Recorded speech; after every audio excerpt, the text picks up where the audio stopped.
आपने कभी बनियों को अभिमान में देखा?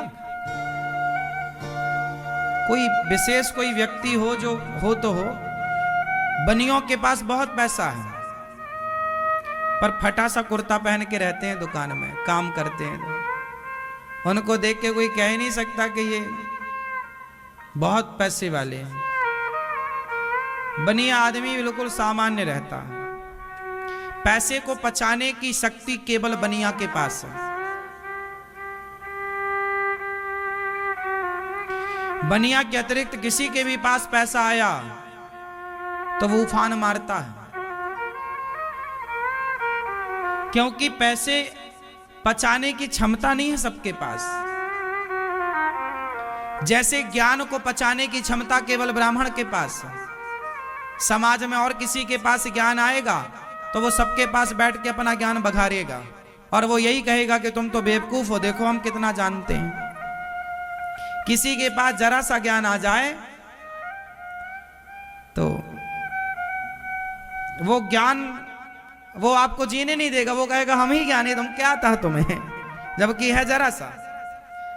वो सूर्पनखा के पति का नाम याद कर लेगा तो वो सबको बताएगा, जी हम तो बहुत बड़े ज्ञानी, हम तो सूर्पनखा के पति को जानते हैं।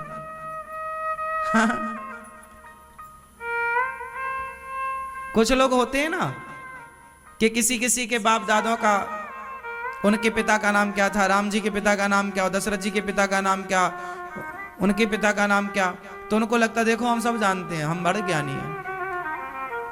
ब्राह्मण ज्ञान को पचा सकता है, क्षत्रिय बल को पचा सकता है, वैश्य पैसे को पचा सकता है,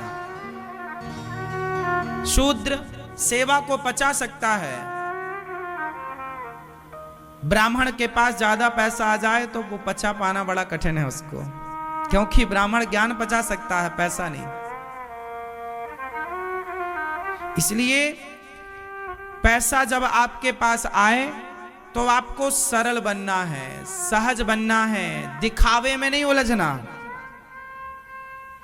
बनिया आदमी दिखावे में नहीं उलझता। उसके पास जितना चादर होती है उतना विवेक से, बहुत दिमाग से काम करता है वो। इसलिए देखा आपने, बनिया लोग अपना धन धान्य से संपन्न होते हैं, छोटी सी दुकान में भी वो खुश रहते हैं। क्यों? क्योंकि वो बहुत हिसाब किताब से चलने वाले लोग हैं, उनका फिजूल खर्चा नहीं होता। आपको भी चाहिए कि आप भी पैसे भगवान दें तो गंभीर बनो, सरल बनो। आम जब पेड़ में, आम में जब फल, आम के वृक्ष में जब आम के फल आ जाते हैं और जब फलों से भर जाता है आम का पेड़ तो वो झुक जाता है, डालियां उसकी। आंवले का पेड़ भी झुक जाता है, केले का पेड़ भी झुक जाता है। तो ईश्वर जितना आपको धन दें उतना आप झुकिए, उतने सरल बनिए, सहज बनिए। समाज को राम राम करना ना छोड़िए, समाज से मिलना जुलना ना छोड़िए। पैसा आ गया है साहब, ज्यादा गर्मी न रखिए। पैसा तो चंचल है, आज है कल रहेगा, इसकी गारंटी नहीं, पर हमारे आपके संबंध तो आज भी हैं कल भी रहेंगे। पैसों के चक्कर में संबंध नहीं बिगाड़ने चाहिए, रिश्ते नहीं बिगाड़ने चाहिए, हाँ या ना। और जिंदगी को रियल जीना चाहिए, दिखावे की जिंदगी ना हो। कुछ लोग क्या कहते हैं कि कुछ लोग ना बाहर से बड़ा बंगला है, बड़ी गाड़ी है, पर भीतर खाने को भरपेट रोटियां भी नहीं है। दिखावे की जिंदगी नहीं। आपने 50 लाख की गाड़ी खरीदी और आपके पास था 5 लाख और 45 लाख का लोन लिया आपने, ये बेवकूफी है या समझदारी है? अरे 50 लाख की गाड़ी लेने की जरूरत क्या थी? 10 लाख की भी गाड़ी आती है, 15 लाख की गाड़ी ले लेते और तुम्हें चलना ही कितना था? 25, 50, 100, 200 किलोमीटर चलना था। तो 10-15 लाख की गाड़ी से भी हम सबका बढ़िया आनंद से जीवन गुजरता है। लेकिन आप दिखावे में चले गए, अरे हमारे पास तो गाड़ी होनी चाहिए। जीवन दिखावे के हिसाब से ना हो, जीवन आवश्यकता के हिसाब से होना चाहिए। हमारी जरूरत कितनी है? यदि हमारी जरूरत 10,000 की, हमारी जरूरत 500 रुपए की साड़ी से पूरी हो रही है, तो हम 5,000 की साड़ी में क्यों पैसा बर्बाद करें? हमारी जरूरत जितनी है हम उतना कार्य करें।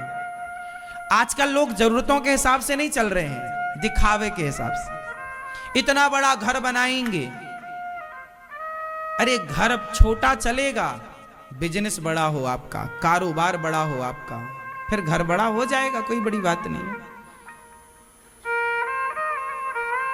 घर वर तो ठीक है, घर बड़ा हो अच्छी बात है, धीरे धीरे घर बने अच्छी बात है, पर कर्जा लेके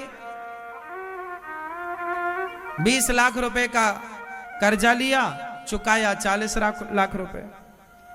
ठीक है, बैंक लोन थोड़ा बहुत लेना भी चाहिए, ठीक भी है कि प्रॉपर्टी सेव हो जाती है उससे, लेकिन उतना ही पांव पसारो कि बाद में बैंक ये ना कहे कि हम तुम्हारा घर नीलाम कर देंगे। वो नीलामी, अब कुछ लोग गाड़ियां खरीद तो लेते हैं, बाद में बैंक उठा के ले जाती है, नीलाम कर देती है। घर बनवा लेते हैं कर्जा लेकर, नहीं चुका पाते, बैंक नीलाम कर। तो ये स्थितियां पैदा ना हो। कहने का अर्थ ये है, चादर जितना हो उतना पांव पसारा जाए और दिखावे की जिंदगी से बचना चाहिए। हमारा पड़ोसी कितना बड़ा आदमी है, हमारा पड़ोसी कितना धन्ना सेठ है, हमें कोई मतलब नहीं। हम जो कर रहे हैं, हमारे पास क्या है, हमें अपने को देखना है। आप देखते दूसरों को है, इसलिए आप परेशान हैं। आपका दोस्त 50 लाख की गाड़ी लाया, तो आपको लगा चलो पापा का एक खेत बेच देते हैं, एक प्लॉट बेच देते हैं, हम भी गाड़ी ले आते हैं। अरे खेत बेचकर, प्लॉट बेचकर गाड़ी खरीदना, इससे बड़ी मूर्खता नहीं है। गाड़ी आप 50 लाख की खरीदोगे तो खरीदने के 1 घंटे बाद वो गाड़ी 45 लाख की है। 5 लाख रुपए 1 घंटे में कम हो गए, हाँ या ना? शोरूम से बाहर आते ही गाड़ी के 5 लाख रुपए कम हो गए, बोलो हाँ या ना? 1 महीने बाद 10 लाख रुपए कम हो गए, 1 साल बाद 15 लाख रुपए कम हो गए। उस गाड़ी के पैसे कम होने हैं, और जो खेत तुमने बाप का बेच दिया, जो प्लॉट तुमने बाप का बेच दिया, वो हर घंटे उसकी कीमत बढ़नी है। तो प्लॉट बेचकर गाड़ी खरीदना, ये समझदारी कहां से है? इसलिए अपनी इच्छाओं पर लगाम लगाओ। प्रॉपर्टी ना बेचो, बाप की संपत्ति को बनाओ, उसे बिगाड़ो मत, हाँ या ना?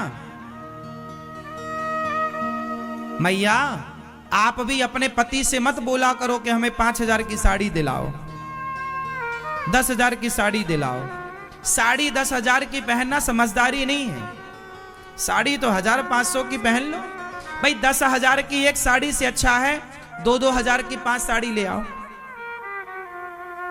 तो 5 कलर की हो जाएंगी, 5 फंक्शन के लिए हो जाएंगी, और वो 10,000 की तो एक फंक्शन के लिए हुई। दोबारा तुम पहनती भी नहीं हो, पर वो साड़ी दूसरी बार के यार पहन के गए तो थे। वो पैसा जो है उसे बचाओ, बच्चों की पढ़ाई में लगाओ, अपने बिजनेस में लगाओ, अपने आपको सफलता में वो पैसे खर्च करो। ज्यादा शौक में ना उलझो, जीवन सादा हो, इच्छाएं कम हो और आपकी कामयाबी ज्यादा हो। समझ रहे हैं बात? और जिस दिन आप कामयाब हो गए तो फिर गाड़ी और बंगला मायने नहीं रखता साहब, बहुत बड़ी बातें नहीं है। आपकी कामयाबी मायने रखती है। यदि आप कामयाब हो गए, देखो जब तक कामयाब नहीं है उसमें आपको जोर लगा के चलना है। जब आप कामयाब हो गए, मैच्योर हो गए, समझदार हो गए, फिर तो गाड़ी बंगला आपके आगे पीछे बहुत रहेंगे। लेकिन आप अभी सफल हुए नहीं और बाप की संपत्ति बेचना चालू। आपका पति कमाता 20,000 है और तुम्हें 5,000 की साड़ी चाहिए, तब तो पति के बाल जल्दी गिर जाएंगे, तब तो पति समय के पहले बुढ़ा हो जाएगा, तुम्हारी इच्छा ही पूरी करता रहेगा। इसलिए उसकी कमाई के अनुसार खर्च करो और 2 पैसे महिलाएं आप बचाओ। बुरे वक्त भगवान ना करे आपके परिवार में, आपके घर में कोई बुरा समय आए, पर आए तो आपके पास इतना पैसा हो कि दूसरों के सामने हाथ ना पसारना पड़े। ये गृहस्थी ऐसी चलती है साहब, स्त्रियां को, वो स्त्रियां बहुत अच्छी मानी जाती हैं जो पैसों को बचाएं। वो स्त्रियां बहुत थर्ड क्वालिटी की हैं जो पैसे उड़ाएं। पैसा पति ने दिया, तुमने उड़ा दिया। पैसा पति दे, उसे संभाल कर रखो, एक भी रुपए खर्च ना हो। व्यर्थ में क्यों?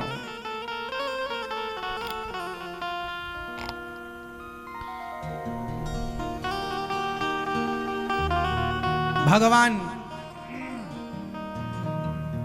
अभिमान से बचने का हमें कह रहे हैं, हमको बचना चाहिए। वैसे भी हम माटी हैं, अभिमान किसका करें? मरने के बाद हमारी क्या बच जाएगी? राख। और जब राख बन, हम सब लोग जितने यहां बैठे सुन रहे हैं या टीवी पर सुन रहे हैं, बताओ हम सब भविष्य में राख बन जाएंगे या नहीं? तो जब हम राख बन ही जाएंगे तो घमंड किसका करें? इसलिए सादा जीवन उच्च विचार। कितने लोग मेरी इस बात से सहमत हैं? कम खर्चे का जीवन हो, सादगी हो, पैसे खर्च ज्यादा ना हो। पैसे ईश्वर ने जरूरत से ज्यादा दिया है तो उड़ाओ मत, समाज की सेवा में लगाओ, सेवा करो, परोपकार करो।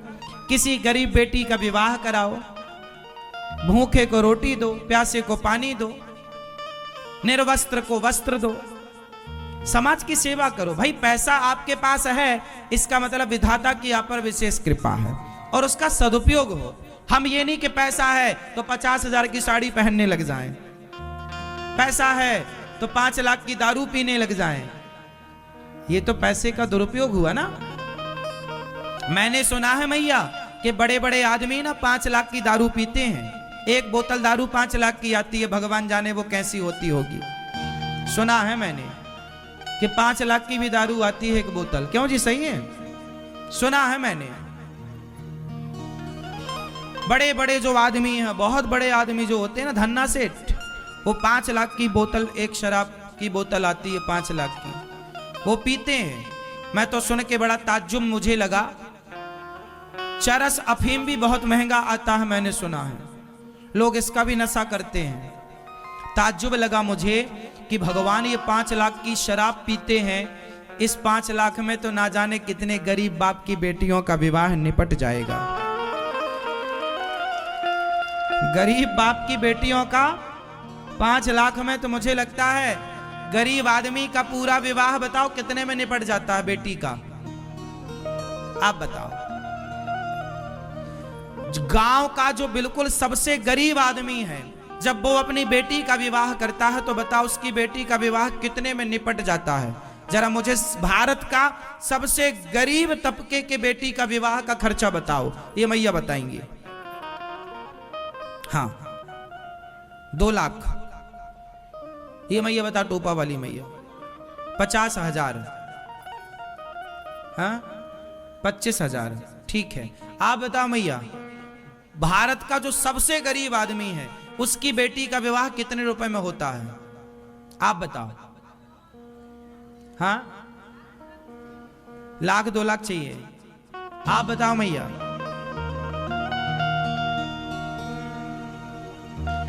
भैया ने सही बोला कि मैंने खुद देखा है, मैंने खुद देखा है, लगभग 25,000 से 30,000 के बीच में गरीब आदमी की बेटी का विवाह निपट जाता है।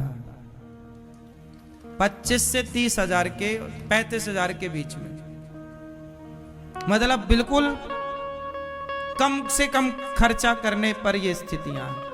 भाई गरीब आदमी है, रिक्शा वाला, 500 रुपए 200 रुपए कमाने वाला, कहां वो लाखों रुपए खर्च। आज भी मेरी माँ ऐसे लोग हैं जो 20, 25, 30,000 में और अधिक लो तो 50,000 में जो बेटी का विवाह निपटा देते हैं। पूरा लेन देन सब कुछ हो जाता है, इसी में मंडप, मायना, बारात, खाना पी सब कुछ। अब सोचिए कि एक आदमी वो है जो 25,000 में बेटी का विवाह निपटा लेता है। अब उससे पूछो कि 25,000 की कीमत क्या है। उस गरीब आदमी से पूछो कि भाई 25,000 क्या होते हैं, वो बताएगा कि भाई 25,000 में तो मेरी बेटी का विवाह हो सकता है। और कुछ लोग हैं कि ईश्वर ने दिया है तो आप तो 25-25 हजार की साड़ी पहन लेती हो मैया, और एक बार पहन के 2 बार पहन के फेंक देती हो। ईश्वर ने दिया, भगवान करें आप बहुत पैसे वाले बने। आप लोगों से हम बोल रहे हैं, हे बिहारी जी, आप सबको पैसा दीजिए, सबको धन धान्य से भरिए, लेकिन आपसे हाथ जोड़ के कहूंगा, ईश्वर जब पैसा देता है तो ईश्वर आपको एक जिम्मेदारी भी देता है कि मैं तुम्हें पैसा दे रहा हूं बेटा, उड़ाने के लिए नहीं, तुमको दिया है ना तो उन्हें दो जिनको आवश्यकता है। सेवा करो समाज की, अपना दिल खोलो और समाज की सेवा करो, दीन दुखियों की सेवा, सपोर्ट करो। ये सेवा सबसे बड़ा धन है। शौक तो देखो रावण के पूरे नहीं हो पाए, तो शौक तो तुम्हारे भी पूरे नहीं हो पाएंगे। तुम कितने भी धन्ना सेठ बन जाओ पर तुम्हारे शौक पूरे नहीं हो पाएंगे। इच्छाएं किसी की पूरी हो सकी तो मुझे बताओ। इच्छाएं नहीं पूरी हो पाएंगी, जरूरतें पूरी हो सकती हैं। इसलिए हम आपसे कहते हैं कि लायक हो देने के, इसलिए ये दास अनिरुद्ध आपसे कहता है पैसा खूब कमाओ पर सेवा करो।